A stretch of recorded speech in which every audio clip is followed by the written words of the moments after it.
سوال ہے کہ میں جرمنی کے ایک مسلم گھرانے میں پیدا ہوا۔ میرے والد صاحب مسلم ہیں اور والدہ کیتھولک عیسائی ہیں۔ جب میری عمر 18 سال ہوئی تو میں نے جسم کے مختلف حصوں پر ٹیٹو بنوائے۔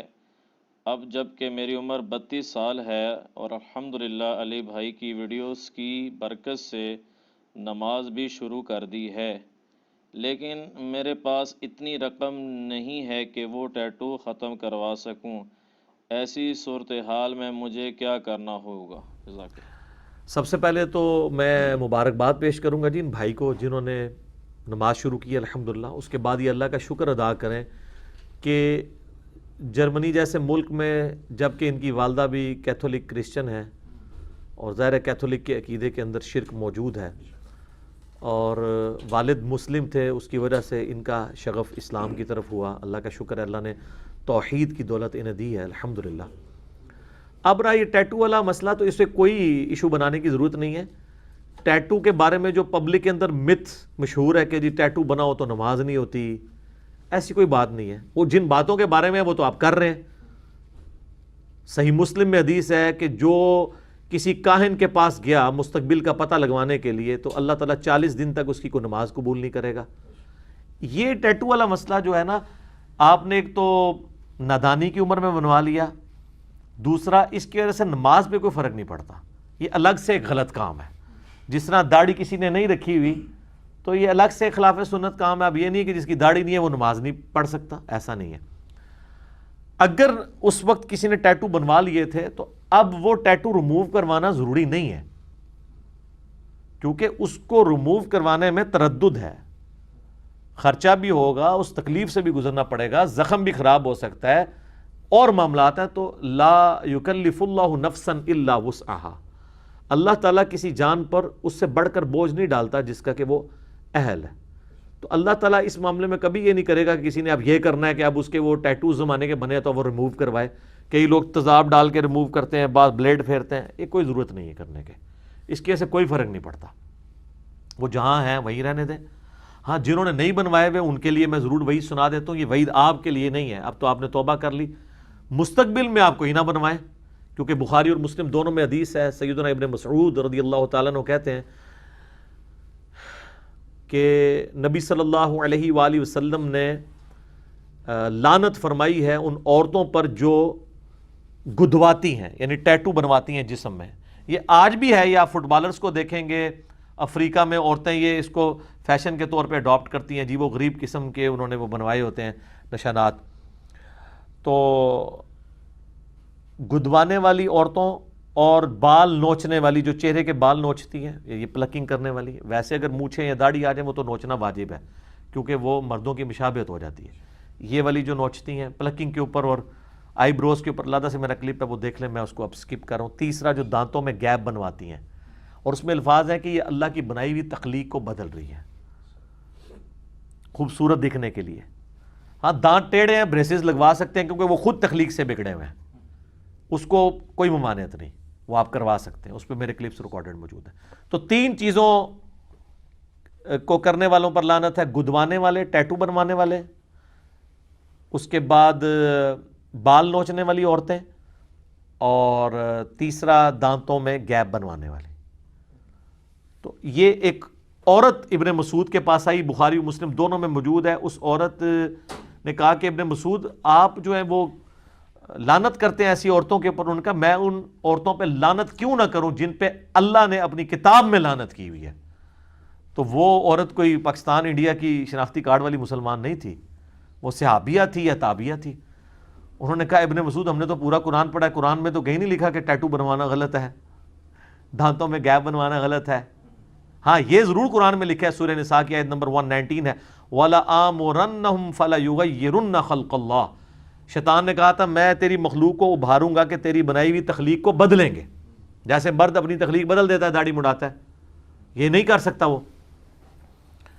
تو ابن مسعود نے کہا تو نے قرآن میں نہیں پڑھا سورہ حشر کی آیت وَمَا آتَاكُمُ الرَّسُولُ فَخُذُوهُ وَمَا نَهَاكُمْ عَنْهُ فَانْتَهُوا، رسول اللہ جو دیں وہ لے لو، جس سے منع کریں اس کو چھوڑ دو۔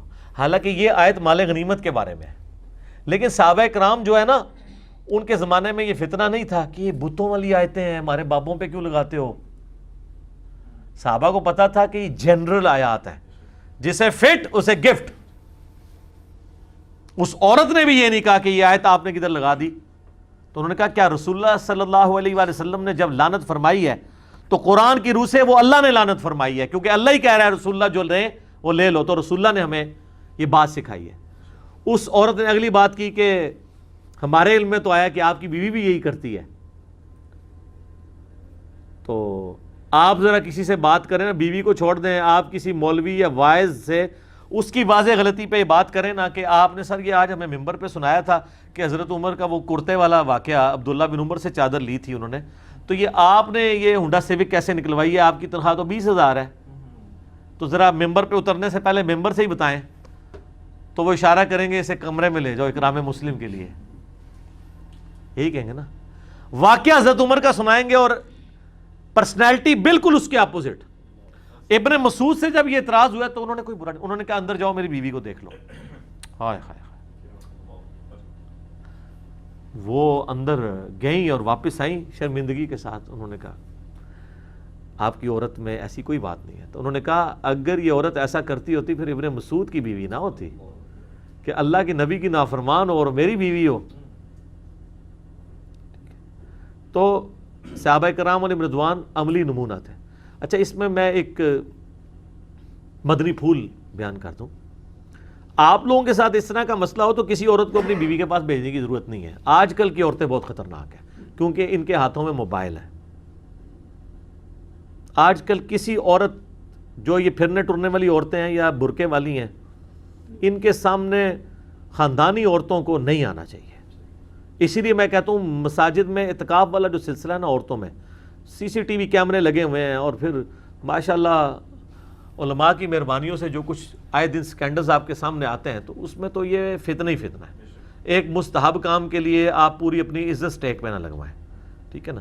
اور ایسی بازاری عورتیں جو ایک گھر کی خبر دوسری جگہ, دوسری کی جگہ, تیسری جگہ جا کے دیتی ہیں, ایسی عورتوں کو گھر میں انٹر بھی ہونا پڑے تو ان سے جتنا زیادہ بچ سکتے ہیں بچنے کی کوشش کریں. صرف سبسسٹنس لیول پہ چلیں, قطع تعلقی والا معاملہ بھی نہ ہو, ادروائز بچنے کی کوشش کریں اور ان کے ساتھ یعنی گفتگو نہ کریں. اور میں نے دیکھا ہے مرد تو پھر بھی آپس میں گفتگو کرتے ہوئے تھوڑا بہت حیا کا پہلو خیال رکھتے ہیں, لیکن عورتیں جب نئی شادی شدہ عورتوں کے ساتھ گفتگو کرتی ہیں یا جوان بچیوں کے ساتھ تو وہ حیا کی ہر حد کراس کر دیتی ہیں. ان کے لیے وہ نارمل گفتگو ہوتی ہے. یہ نہیں ہے کہ وہ خود بے حیا ہوتی ہیں, یہ نہیں, وہ نارمل ان کی گفتگو کا ایک حصہ بنا ہوتا ہے. تو ایسی عورتوں کے پاس اپنی بچوں کو بیٹھنے سے بھی منع کریں کہ ان کی گفتگو نہ سنیں, کیونکہ ان کو کچھ سمجھ نہیں آتی. اور کئی عورتیں تو ہر محلے میں ایسی عورتیں ہوتی ہیں جو BBC ہوتی ہیں, جن کا کام یہ گھر کی خبر دوسری جگہ, دوسری کا تیسری جگہ, تیسری کا پہلی جگہ, اور وہ اس چیز کو لے کے چل رہی ہوتی ہے. تو اس لیے اس حوالے سے ان چیزوں کو دیکھنے کی ضرورت ہے. تو وہ ٹیٹو والی بات پہ واپس آئیں. ٹیٹو بنوانا حرام ہے, کوئی بنوا چکا اب اس کو ریموو کروانا ضروری نہیں, صرف توبہ کافی ہے. اور کیونکہ ریموو کروانے میں اندیشہ ہے معاملات کے بگڑنے کا, تو اس لیے یہ والی حرکت نہ کی جائے. اس کو اسی طریقے سمجھیں گے, اب کسی مرد نے بالیاں کان میں سجائی ہوئی ہیں اور اب وہ توبہ کر رہا ہے, تو اب وہ یہ تو نہیں سوراخ بند کرنے کے لیے کوئی فیلنگ کروائے گا. ٹھیک ہے, ہو گیا یار, اب چھوڑو اس کو, اب آگے معاملات کو لے کے چلو. البتہ اس میں یہ یاد رکھیے گا, جو یہ اللہ کی تخلیق بدلنے کی بات آئی اس حدیث میں اور سورہ نساء کی آیت نمبر 119 میں, اس میں یاد رکھیے گا جہاں جہاں اللہ نے تخلیق بدلنے کا خود حکم دیا ہے نا, وہاں پہ تخلیق بدلنا جو ہے نا وہ نیچر ہے. جیسے ختنہ کرانا بخاری مسلم میں آتا ہے کہ 5 چیزیں فطرت سے ہیں. ختنہ کروانا, اور مونچھیں پس کرنا, یہ بھی فطرت کے ساتھ آتا ہے. ناخن کاٹنا, اور بغلوں کے بال کاٹنا یا اکھیڑنا, اور زیر ناف بال صاف کرنا, یہ 5 چیزیں. اور مسلم شریف میں ایک اور چیز بھی آئی ہے, داڑھی بڑھانا, بلکہ مسلم میں تو 10 چیزیں آئی ہیں, اس میں کلی کرنا, مسواک, ٹھیک ہے نا, یہ ساری چیزیں فطرت سے ہیں. یہاں پہ بھی تخلیق بگڑ رہی ہے, لیکن یہاں پہ تخلیق کو بگاڑنے کا حکم ہے, کیونکہ اللہ نے وہ ایز اے شریعت آپ کو بتایا ہے. اس کے علاوہ جہاں جہاں آپ تخلیق کو بگاڑیں گے وہ حرام ہوگا. مرد داڑھی نہیں مونڈ سکتا, کیونکہ داڑھی مرد کی ہوگی یا عورت کی نہیں ہے, تو اللہ نے اس کو دی ہے رکھنے کے لیے. کم از کم اتنی رکھے کہ جسے عرف عام میں داڑھی بولا جائے، مٹھی رکھے تو زیادہ بہتر ہے. جہاں پہ کاٹنا تھا مونچھوں کا کہہ دیا، وہ پست کرنی ہے وہ کرے، ٹھیک ہے. اسی طریقے سے غیر ضروری بالوں کا صاف کرنا، ناخنوں کا. البتہ مسلم شریف میں ایک حدیث ہے کہ نبی علیہ السلام نے غیر ضروری بال اور ناخنوں کے لیے 40 دن کی مدت مقرر فرمائی ہے کہ 40 دن کے اندر ایک دفعہ کاٹ لینا ہے. باقی میرا ایک یوٹیوب پہ کلپ ہے ماشاءاللہ وہ 700 پلس ہو چکا ہے کہ زیر ناف بال کہاں تک کاٹے جائیں. اس طریقے سے آئی بروز کا کلپ وہ بھی ماشاءاللہ 500 کے پلس ہے. یہ تمام آلموسٹ ٹاپک، اس طریقے سے ہیئر ریموونگ کریم کا استعمال، اس کے جواز کے اوپر، یہ سارے ٹاپکس آلریڈی ریکارڈڈ ہیں. اس میں چلے یہ ٹیٹو والا ایک ایشو تھا جس کو میں نے بتا دیا کیونکہ اکثر لوگ یہ سوال پوچھتے بھی رہتے ہیں. ٹھیک ہو گیا جی؟ جزاک اللہ.